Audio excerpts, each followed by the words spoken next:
여러분 안녕하세요. 프로듀서 DK입니다. 안녕하십니까, 엔지니어 이수빈입니다. 오프닝만 차분한 방송 FAQ 시간입니다. 사실 본 내용은 차분하지 않다고 지적을 많이 받았습니다. 사실 얘기하다 보면 뭐 흥분도 하게 되고 좀 그런 거죠 뭐.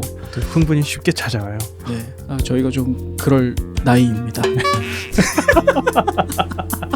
아무튼 오늘은 어떤 얘기를 해볼 거냐면 브레이브걸스 얘기는 한 번만 하고 넘어가려고 했는데 지난번 얘기의 후속으로 요것 좀 확인해달라 요청하신 분들이 많이 계셨습니다. 의외로 저작권 관계라든가 엔터 산업 쪽에 호기심은 많은데 어떻게 알아봐야 되는지 이렇게 그런 좀 정보가 잘 알려져 있지 않나 봐요. 사실 그 엔터 산업의 전반에 대해서는 뮤지션들도 잘 몰라요. 그런가요? 네, 그런 경우가 많죠. 제작 일선에 뛰어들어 보지 않아서 좀 그런 거겠죠. 네네. 저는 이제 엔터사 근무도 해봤고 했기 때문에 여러 가지로 좀 말씀을 드리도록 하겠습니다. 오늘 얘기할 거는 요 뉴스 때문에 시작이 된 것 같은데, 초대박 났는데 저작권 수익 1도 못 받는다는 용감한 형제. 저도 지금 기사를 지금 처음 봤거든요. 헤드라인이 아주 자극적이죠. 와, 무슨 일이지? 역주행으로 대박난 브레이브걸스 롤린. 브레이브걸스 롤린의 저작권 근황. 사진은 왜 샌드위치 훔쳐먹었다며 라고 나와 있는지. 정말 알 수 없는 사진이군요. 그룹 브레이브걸스 노래 롤린이 초대박이 났지만 이 곡을 작사 작곡한 용감한 형제는 한 푼도 건지지 못했다라는 소식입니다. 요약하자면 롤린의 저작권을 뮤직하우 아세요? 네네. 뮤직하우라고 요즘 저작권을 분할해서 주식처럼 사고 파는 그런 사업이 생겼더라고요. 네네. 그거는 저작권을 양도했다기보다 저작권으로 발생하는 금액을 징수하는 징수 권한을 사서 각자 이제 배당금 받듯이, 그러니까 이제 매달 배당이 나오는 그 배당주를 산 것과 비슷하다라고 보실 수 있죠. 근데 정확히 말하면 주식과는 조금 다른 면이 있습니다. 그건 조금 이따 뒤에 설명을 드리도록 하겠고요. 일단 팩트 체크부터 해봅시다. 네네. 저는 이 기사를 보고, 그리고 이 기사가 여러 군데 공유가 되면서 댓글에 막 의견들이 분분하더라고요. 그러면 뭐 스트리밍을 해줘봤자 용형은 아무것도 못 받는 거냐? 그럼 스트리밍을 하면 안 되는 건가? 그런 의견도 뭐 되게 여러 가지 의견들이 분분했습니다. 팩트 체크를 좀 해볼게요. 여러분들 그 저작권에 대해서 팩트 체크를 하는 가장 쉬운 방법, 가장 기초적인 방법은 한국저작권협회 홈페이지 가보시면 됩니다. 그렇죠. 한국저작권협회 comca.or.kr을 가보시면 저작 물명으로 검색을 할 수가 있어요. 롤린, 가사 첫 소절 그날을 잊지 못해 베이베, 맞죠 이거? 네. 가수명 브레이브걸스. 공표일자 2017년 3월 7일. 그리고 요 표를 보시면 요 표가 작사 작곡 참여한 사람들의 현황표입니다. A는 작사, C는 작곡, AR은 편곡입니다. 자, 그러면 보시면 작사는 차쿤과 용감한 형제, 작곡은 투챔프, 차쿤, 투챔프2? 요거는 투챔프가 팀인가 보다. 그래서 투챔프1, 투챔프2 두 사람이 예명 등록을 투챔프1, 투챔프2로 한 거예요. 왜냐하면 여기 보면 여기 뒤에 있는 게 요게 그 저작권협회 번호거든요. 회원 번호. 근데 회원 번호가 두 사람이 달라. 뒤에 투챔프2가 나중에 등록을 하면서 우리는 투챔프라는 팀으로 작곡 활동을 할 것이고 너가 투챔프1, 내가 투챔프2 하겠다. 뭐 이런 식으로 이제 나눠서 저작권 관리를 하겠다 한 거죠. 그리고 용감한 형제 들어있고요. 그리고 편곡은 투챔프 1, 2가 같이 했네요. 네네. 그렇게 보시면 되겠고, 권리 출판사가 있습니다. 권리 출판사는 요거는 이제 에이전시 같은 거라고 보시면 돼요. 주식회사 뮤직하우 에셋, 주식회사 뮤직하우 에셋. 차쿤 이 사람의 권리를 뮤직하우가 갖고 있다라는 얘기예요. 네네. 그러니까 이건 대행을 해주는 업자라는 얘기거든요. 권리출판사라는 건 저작권을 양도했다라는 게 아니고 저작권에서 발생하는 비용을 이 권리출판사에서 관리를 해준다라는 의미입니다. 그러니까 뮤직하우 에셋이 이 차쿤 씨가 징수해야 되는 저작권료를 아마 징수 대행을 할 거예요. 네. 그래서 그 돈을 그 뮤직하우에서 그 주식을 사신 그분들에게 나눠주는 역할을 하는 거죠. 왜냐하면 그 주식을 엄청난 개수로 쪼개서 팔더라고요. 롤리는 제가 검색을 해보니까 뭐 4,700 몇 개의 주식으로 나눠가지고 그 중에 이 차쿤이 갖고 있는 1,000 몇백 개를 일반한테 풀었다고 그러더라고요. 여기서 팩트 확인할 수 있는 게 롤린의 저작권 중에 뮤직하우로 넘어가 있는 그러니까 일반 사람들에게 이제 나눠져서 분배가 된 저작권은 차쿤 씨의 몫입니다. 그렇네요. 용감한 형제나 투챔프는 그렇게 나눠준 적이 없습니다. 하지만 여기서 이제 옆에 양수자명이 있어요. 네네. 양수자 주식회사 멜로디 갤러리라는 데가 있는데 이 멜로디 갤러리는 제가 이제 구글링을 해봤는데 딱히 정보가 나오진 않았습니다. 근데 용감한 형제가 주식회사 멜로디 갤러리에 아마 저작권을 양도한 것 같습니다. 그래서 롤린의 저작권은 네네. 이미 양도가 된 것 같고, 그리고 제가 멜로디 갤러리를 이렇게 등기부등본을 떼봤거든요. 법인 등기부등본을 떼봤어. 네. 700원 내면 떼볼 수 있습니다, 여러분. 근데 혹시 이제 법인 대표가 용감한 형제거나 그러면 본인 거를 이제 본인 회사가 관리하려고 가져갔겠거니, 그렇죠. 그렇게 생각을 했을 텐데 대표자가 다른 사람이더라고요. 이런 경우에는 용감한 형제가 아마도 저작권을 통으로 팔지 않았을까, 그렇게 추측이 됩니다. 그게 아니라면 보통 이렇게 권리 출판사를 둬가지고 관리를 시키지 양도 양수를 하진 않거든요. 그리고 양도한 시점이 지금 여기서는 볼 수가 없지만 아마도 제 예상에는 이제 이런 경우들이 있어요. 저희가 이제 구저작권들 있잖아요. 턴키로 한 번에 팔아버리는 경우들이 있습니다. 아, 그런 게 있어요? 예, 곡을 많이 갖고 있는 사람들이 이제 지나간 저작권들 한 곡 한 곡에는 그렇게 징수 금액이 크지 않을 경우에 그냥 통으로 좀 얼마에 사가라. 나 목돈 필요하니까. 네네. 그런 식으로 넘기는 경우들이 있습니다. 아마 제 예상인데 롤링 활동이 끝난 다음에 이제 이건 끝인 것 같아. 네. 해가지고 다른 곡들하고 턴키로 한 번에 넘기지 않았을까? 그렇게 추측합니다. 왜냐하면 이제 다른 사람들의 사례를 봐서는 그랬을 것 같다라는 추측이 들어요. 그래서 여러분들 그 저작권에 대한 확인을 하실 때는 콤카에 들어가셔가지고 간단하게 이렇게 바로 보실 수 있습니다. 뭐 회원 가입해야 되는 것도 아니고 일반인도 아무나 검색할 수 있게 돼 있기 때문에 바로 팩트를 확인하실 수가 있어요. 근데 아니 이런 기사 쓰는 사람 기자는 무슨 팩트 체크도 안 해? 그러게요. 예? 콤카만 들어가서 봐도 이거 아니라는 거 나올 텐데 기자분들도 이런 검색 좀 기본적으로 하시고 기사를 쓰셨으면 좋겠어요. 아무튼 그렇습니다. 롤린의 또 뉴 버전도 여기 등록이 돼 있는데 네네. 롤린의 뉴 버전 같은 경우는 다른 건 다 똑같고요. 편곡에 레드쿠키와 용감한 형제가 추가됐네요. 투챔프 씨가 했던 편곡에 레드쿠키, 용감한 형제 두 분이 들어오면서 추가가 된 것 같습니다. 이건 2018년 8월 11일에 공표가 됐고요. 이런 식으로 콤카.or.kr 들어가 보시면 저작권이 어떻게 관리되고 있는지 내역들을 상세하게 보실 수가 있습니다. 네. 그리고 저희같이 회원 당사자들은 들어가 보면 뭐 그동안 정산받았던 자세한 내역과 네네. 어디서 정산받았는지 무엇으로 정산받았는지 그 자기 거에 대한 정보는 되게 디테일하게 또 볼 수 있는 그런 네네. 메뉴들이 있어요. 그래서 이렇게 저작권에 대해서 좀 궁금한 점이 생겼다. 그럴 때는 저작권협회 가서 검색해 보시거나 여기 드러나 있지 않은 내용은, 그리고 또 오픈해 줄 수 있는 내용은 전화라도 걸어서 물어보시면 바로 확인할 수가 있습니다. 네. 기자님들. 예?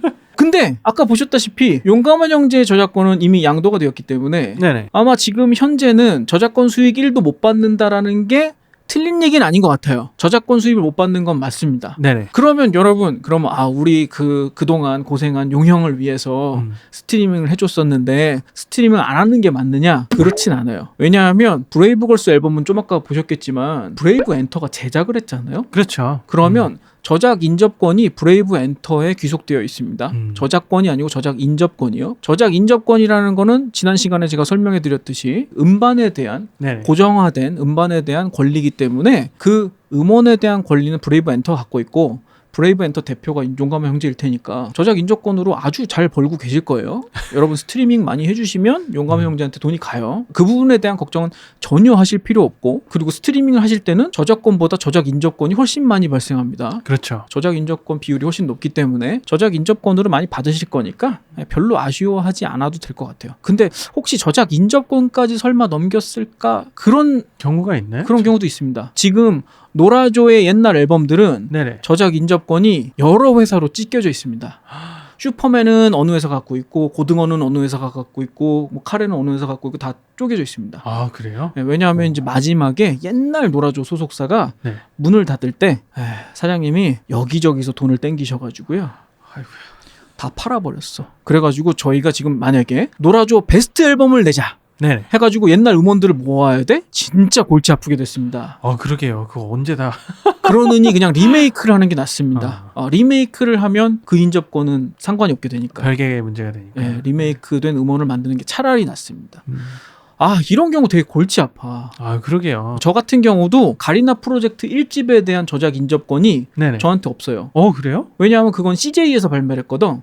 CJ 엠넷, 예전 엠넷닷컴이죠. 이제 거기서 발매를 했었기 때문에 걔네가 저작 인접권을 갖고 있어요. 제 맘대로 가리나 프로젝트 1집은 틀 수가 없어요. 그렇겠네요. 참 골치 아픈 문제입니다. 저작 인정권이라는 게 결국 처음에 음반 만들 때 네. 투자를 누가 했느냐. 놈이 아니죠. 네. 투자한 분들께 정산을 해드려야 된다는 이제 원칙이기 때문에 그거를 제가 다시 사오거나 하는 수밖에 없어요. 그러니까 저작 인정권 같은 경우가 음원 수익에서 발생하는 그 대부분이죠. 네, 사실은 대부분이죠. 그걸 저작 인정권으로 들어가는 거죠. 네, 그렇습니다. 저작권료는 그렇게 큰 비율이 아닙니다. 네. 그리고 이제 얘기가 나온 김에 뮤직하우란 무엇이냐, 저작권에 투자하라 뭐 이런 얘기들, 네네. 막 광고들 많이 올라오고 하던데 사실 이번에 브레이브걸스 롤린이 뜨는 바람에 뮤직하우가 광고가 엄청 된 셈이 됐어요. 그러게요. 왜냐면 롤린의 그 주식 가치가 확 오른 거잖아. 뭐 1200% 올랐대. 그럼 옛날에 쌌을 때 사놓은 사람은 진짜 12배 이득 많이 보셨겠어요? 근데 많이들 안 사셨겠지? 그렇죠. 막 고액으로 투자를 하시진 않았겠죠? 네. 아마도. 근데 저는 약간 그 저작권 투자 개념에 대해서 좀 네. 긴가민가한 부분은 있어요. 왜냐하면 저희가 이제 주식 투자 같은 걸 할 때는 네네. 회사의 미래 가치를 보고 투자를 하는 거잖아요. 네. 그 회사가 앞으로 뭐 성장할 것이냐, 앞으로 돈을 얼마나 더 벌 것이냐 이런 걸 보고 주식에 투자를 하는 거잖아요. 근데 저작권이라는 거는 어쨌든 시간이 지나면 점점 덜 나오게 되어 있고 그리고 소멸시효라는 게 있습니다. 그렇죠. 작가가 죽고 나서 70년인가? 네네. 4, 5, 70년까지밖에 안 가요. 물론 이제 죽기 전에 저작권료가 빵원이 되겠지만 소멸시효가 있기 때문에 뭐 물론 먼 얘기긴 하지만 언젠간 끝나는 거잖아. 그렇죠. 언젠간 제로가 되는 거야. 근데 내가 이걸 투자를 해서 갖고 있는다? 그것도 좀 이상하기도 하고 네. 저는 그게 뭐 과연 배당이 얼마나 되는 거며 뭐 어느 정도를 투자해서 어느 정도 수익을 얻기에 그런 광고를 하는 건지. 배당은 저작권료를 내가 가진 그 주식의 개수만큼 그 네. 비율에 따라서 나눠 받는 거니까 지금같이 이제 롤린이 역주행을 해가지고 대박을 쳤는데 내가 롤링 주식을 갖고 있어? 그러면 이제 배당금을 많이 받긴 하겠죠. 근데 이런 경우는 드문 케이스이기도 하고 저작권료라는 게 이렇게 확 떴다가도 또 줄어드는 거잖아. 아무튼 저는 좀 투자하시는 분들이 좀 신기하긴 한데 투자 가치가 그렇게 있나? 물론 이렇게 대박 터지면 가치 있죠. 뭐 뭐 돈 넣는데 네. 내가 그 돈 넣은 거에 뭐 예를 들어 뭐 이자보다 더 받는다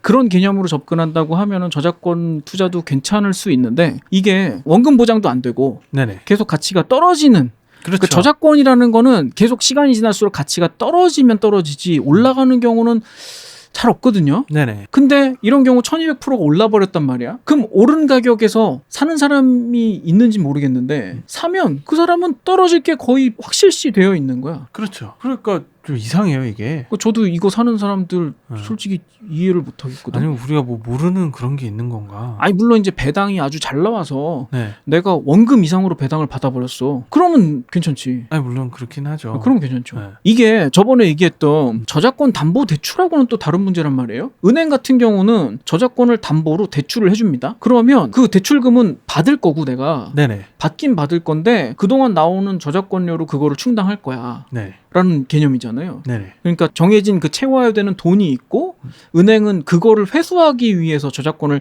잡고 있겠다라는 개념인 거잖아. 이 뮤직하우 주식은 배당은 어쨌든 만족할 만큼 나올진 모르겠는데 뭐 어쨌거나 시간이 가면 갈수록 떨어지게는 돼 있어요.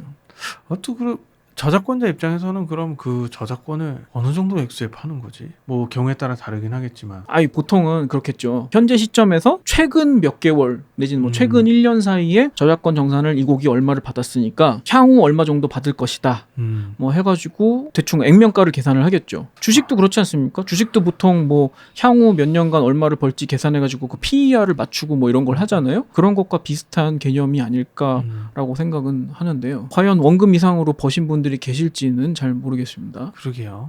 그러니까 지금 이런 특수한 경우가 아니고서야 이미 이제 떨어지는 배에 가까울 것 같은데. 아닌 경우들을 기대하고 투자를 하는 걸 수도 있죠. 예를 들면 저 같으면 아무 곡의 권한이나 살 수 있다고 쳤으면 저는 일찌감치 주영훈 선배님 곡들을 왕창 사드렸을 겁니다. 왜냐하면 이제 주영훈 선배님 곡은 네. 90년대에 워낙 그 댄스가요 히트곡들 많잖아요. 무한도전, 토토가 이런 거 할 때 보면 거의 뭐 다 그렇죠, 주영훈. 아니면 윤일상 주영훈. 저번에 슈가맨 같은 거 할 때 보면 상당수가 그분들의 곡입니다. 네네. 그래서 그런 분들 곡은 살 가치가 있지. 왜냐면 언제 리메이크가 되고 언제 다시 복고바람이 불어서 또 쓸지 모르니까. 맞아요. 막 재탕 삼탕 되고 막 그래요. 근데 이게 좀 그게 그런 경우가 아니면 좀 애매하지 않나 그런 생각이 듭니다. 네. 그래서 뮤직하우는 솔직히 저는 아직 잘 모르겠어요.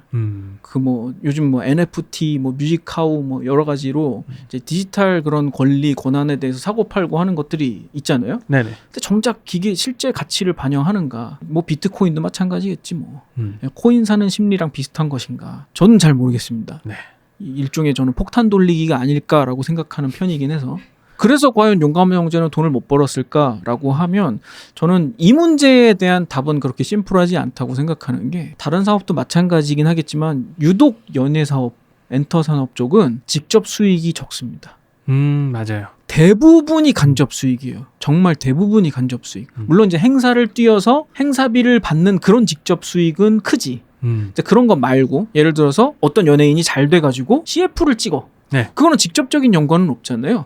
그냥 내가 활동으로는 돈을 한 푼도 못 벌었어도 활동을 한 이미지가 되게 잘 되어서 뭐 CF가 들어오고 다른 일이 들어오고 그런 것들은 또 별개의 문제라고 볼 수도 있지만 그게 주수입원이에요, 사실은. 맞아요. 연예 사업은 그래서 좀 어려운 것 같아요. 어디서 어떻게 튈지도 모르고. 네, 여러분들이 그 연예 사업에 대해서 제가 잘 모르겠다라고 말씀하시는 분들이 많은 이유가 딴 것보다도 수익원을 추정하기가 되게 어려워요. 어디서 돈을 벌고 있는지가 직접적으로 눈에 보이지가 않습니다. 그런 부분 때문에 어려운 것 같아요. 저도 이렇게 그 엔터사에 이렇게 있으면서 어떻게 하면은 이제 돈을 벌 수 있을까? 라는 궁리를 할 때 네네. 돈을 버는 방향으로 궁리를 하는 것보다 인기를 어떻게 얻을지 팬을 얼마나 더 모을지 그런 걸 중점적으로 궁리를 합니다. 왜 그러냐면 그게 결국 돈이 되거든.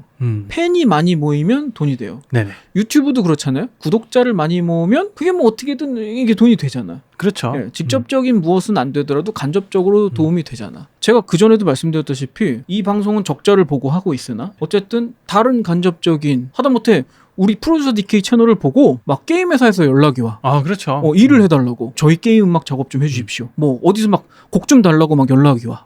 이런 식으로 어떤 저의 이제 홍보성 간판 같은 네네. 그런 역할도 해주고 있기 때문에 이게 직접적인 수익에 꼭 매달리지 않아도 간접적인 수익 부분이 많습니다. 네네. 연예 사업은 그런 부분이 커요. 특히나 이제 용감히 이제 제작을 아예 했잖아. 엔터사를 돌리고 계시는 분이잖아요. 이런 분들은 뭐가 됐든 뭐 뒤로 무슨 뭐 다른 투자를 받든지 아니면 뭐 사옥이 부동산이 대박이 나가지고 네.